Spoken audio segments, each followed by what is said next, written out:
Good morning, everyone. Welcome to the Fairy Frequency channel. Today we're going to be reading to you from the Shambhala, The Sacred Path of the Warrior. And we are reading chapter 12, Discovering Magic. So, any perception can connect us to reality properly and fully. What we see doesn't have to be pretty, particularly. We can appreciate anything that exists.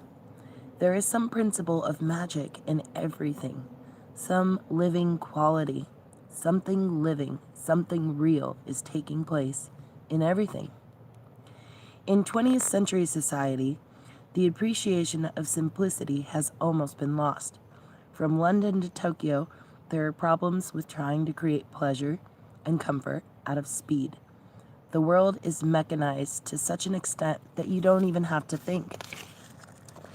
You just push a button and a computer gives you an answer. You don't have to learn or count.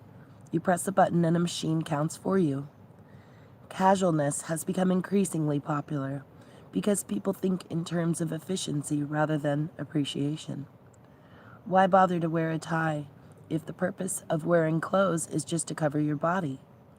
If the reason for eating food is only to fill your stomach and provide nutrition, then why bother to look for the best meat, the best butter, the best vegetables?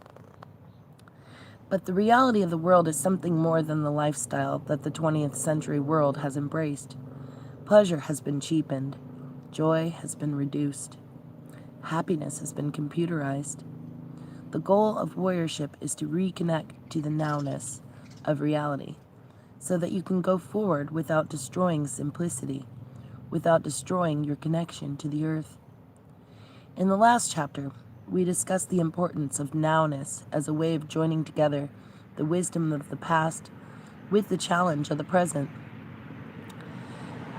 In this chapter, we're going to discuss how to discover the ground of nowness.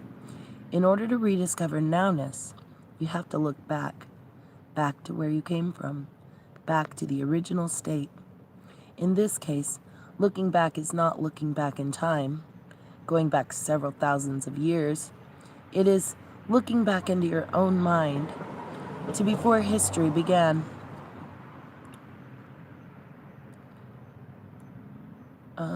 It is before history began.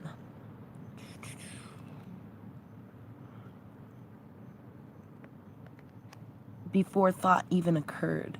When you are in contact with this original ground, then you are never confused by the illusions of past and future. You are able to rest continuously in nowness. The original state of being can be likened to a primordial or cosmic mirror. By primordial, we mean unconditioned, not caused by any circumstances. Something primordial is not a reaction for or against any situation.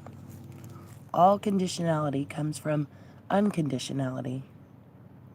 Anything that is made has to come from what was unmade to begin with. If something is conditioned, it has been created or formed. In the English language, we speak of formulating ideas or plans, or we may say, how should we form our organization? Or we may talk about the formation of a cloud. In contrast to that, the unconditioned is free from being formed, free from creation.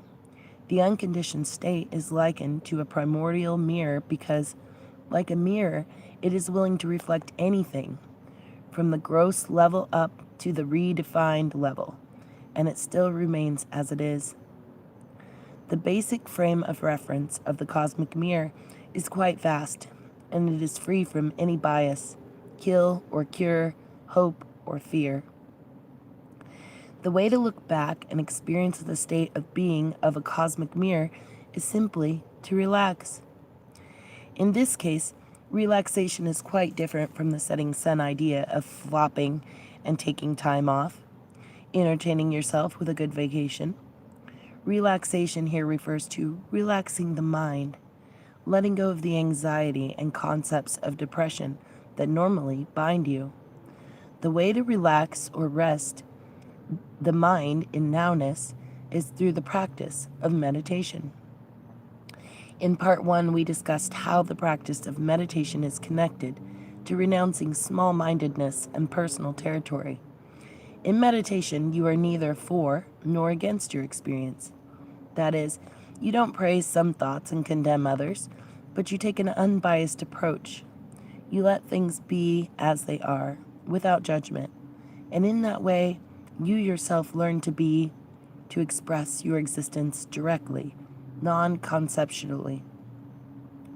This is the ideal state of relaxation, which allows you to experience the nowness of the cosmic mirror. In fact, it is already the experience of the cosmic mirror. If you were able to relax, to look to a cloud by looking at it, relax to a drop of rain and experience its genuineness, you can see the unconditionality of reality, which remains very simple in things as they are, very simple. When you are able to look at things without saying, this is for me or against me, I can go along with this or I cannot go along with this, then you are experiencing the state of being of the cosmic mirror, the wisdom of the cosmic mirror. You may see a fly buzzing. You may see a snowflake. You may see ripples of water. You may see a black widow spider. You may see anything, but you can actually look at all of those things with simple and ordinary but appreciative perception. You experience a vast realm of perception unfolding. There is unlimited sound, unlimited sight, unlimited taste, unlimited feelings, and so on. The realm of perception is limitless, so limitless that perception itself is primordial, unthinkable, beyond thought. There are so many perceptions that they are beyond imagination. There are a vast number of sounds. There are sounds that you have never heard. There are sights and colors that you have never seen. There are feelings that you have never experienced before. There are endless fields of perception. Perception here is not just what you perceive, but the whole act of perceiving, the interaction between consciousness, the sense organs, and the sense fields, or the objects of perception. In some religious traditions, sense perceptions are regarded as problematic because they arouse worldly desires. However, in the Shambhala tradition, which is secular tradition rather than a religious one, sense perception are regarded as sacred. They are regarded as basically good. They are a natural gift, a natural ability that human beings have. They are a source of wisdom. If you don't see sights, if you don't hear sounds, if you don't taste food, you have no way to communicate with the phenomenal world at all. But because of the extraordinary vastness of perception, you have possibilities of communicating with the depth of the world of sight, the world of sound, the greater world. In other words, your sense faculties give you access to possibilities of deeper perception. Beyond ordinary perception, there is super sound, super smell, and super feeling existing in your state of being. These can be experienced only by training yourself in the depth of meditation practice, which clarifies any confusion or cloudiness and brings out the precision, sharpness, and wisdom of perception, the nowness of your world. In meditation, you experience the precision of breath going in and out. You feel your breath. It is so good. You breathe out. Breath dissolves. It is so sharp and good. It is so extraordinary that ordinary preoccupations become superfluous. So meditation practice brings out the supernatural, if I may use the word. You do not see ghosts or become telepathic, but your perceptions become supernatural, simply supernatural. Normally, we limit the meaning of perceptions. Food reminds us of eating. Dirt reminds us to clean the house. Snow reminds us that we have to clean off the car to get to work. A face reminds us of our love or our hate. In other words, we fit what we see into a comfortable or familiar scheme. We shut any vastness or possibilities of deeper perception out of our hearts by fixating on our own interpretation of phenomena. But it is possible to go beyond personal interpretation, to let vastness into our hearts through the medium of perception. We always have a choice. We can limit our perception so that we close off vastness, or we can allow vastness to touch us. When we draw down the power and depth of that vastness into a single perception, then we are discovering and invoking magic. By magic, we do not mean unnatural power over the phenomenal world, but rather the discovery of innate or primordial wisdom in the world as it is. The wisdom we are discovering is wisdom without beginning, something naturally wise, the wisdom of the cosmic mirror. In Tibetan, this magical quality of existence or natural wisdom is called Drala. Dra means enemy or opponent, and La means above. So Drala literally means above the enemy, beyond the enemy. Drala is the unconditioned wisdom and power of the world that are beyond any dualism. Therefore, Drala is above any enemy or conflict. It is wisdom beyond aggression. It is the self-existing wisdom and power of the cosmic mirror that are reflected both in us and in our world of perception. One of the key points in discovering Drala principle is realizing that your own wisdom as a human being is not separate from the power of things as they are. They are both reflections of the unconditioned wisdom of the cosmic mirror. Therefore, there is no fundamental separation or duality between you and your world.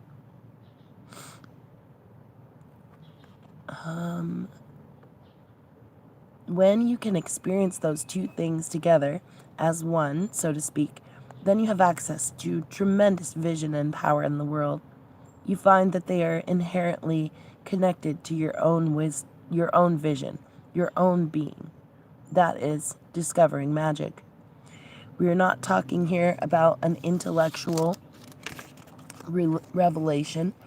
We are speaking of actual experience. We are talking about how we actually perceive reality. The discovery of Drala may come as an extraordinary smell, a fantastic sound, a vivid color, an unnatural taste. Any perception can connect us to reality properly and fully. What we see doesn't have to be pretty, particularly.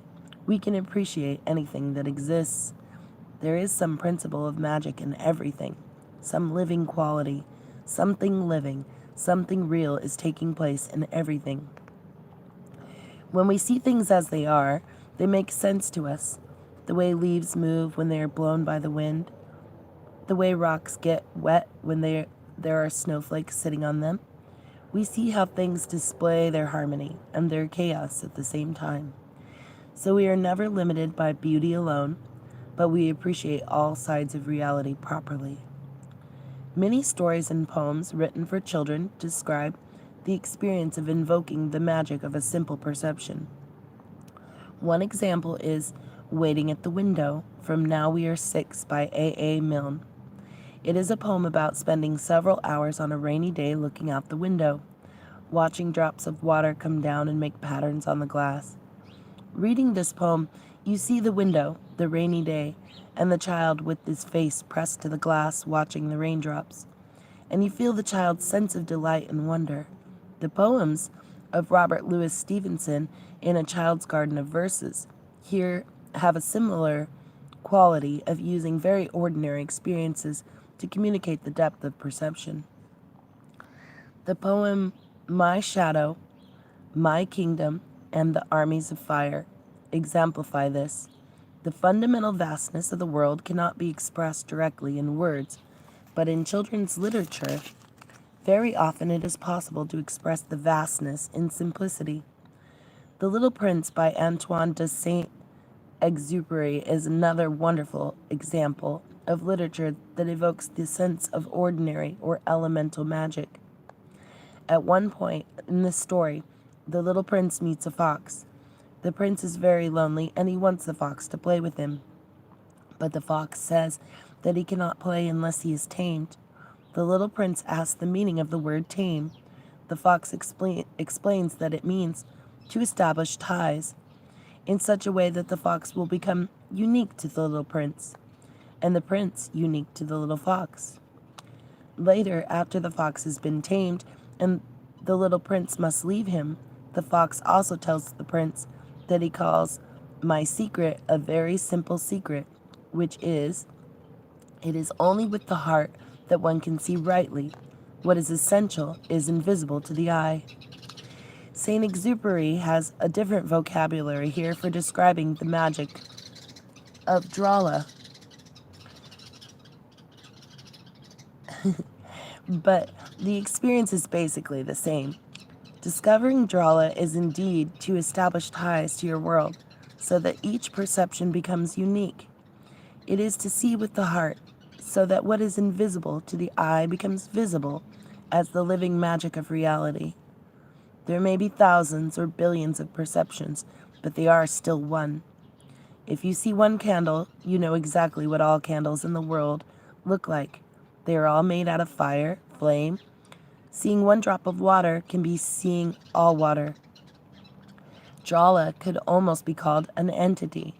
It is not quite on the level of God or gods, but it is an individual strength that does exist. Therefore, we do not only speak of Drala principle, but we speak of meeting the Dralas.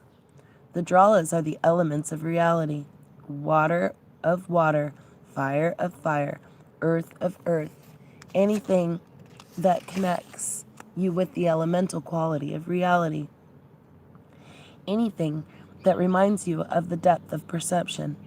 There are Dralas in the rocks, or the trees, or the mountains, or the snowflakes, or a clod of dirt. Whatever is there, whatever you come across in your life, those are the Dralas of reality.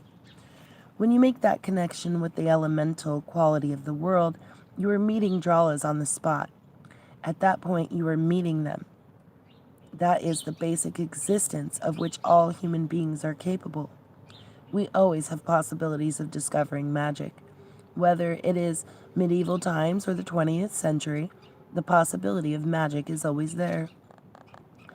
A particular example of meeting Drala in my personal experience is flower arranging. Whatever branches you find, none of them is rejected as ugly. They can always be included. You have to learn to see their place in the situation. That is the key point. So you never reject anything. That is how to make a connection with the Dralas of reality. Drala energy is like the sun. If you look in the sky, the sun is there. By looking at it, you don't produce a new sun. You may feel that you created or made today's sun by looking at it, but the sun is eternally there.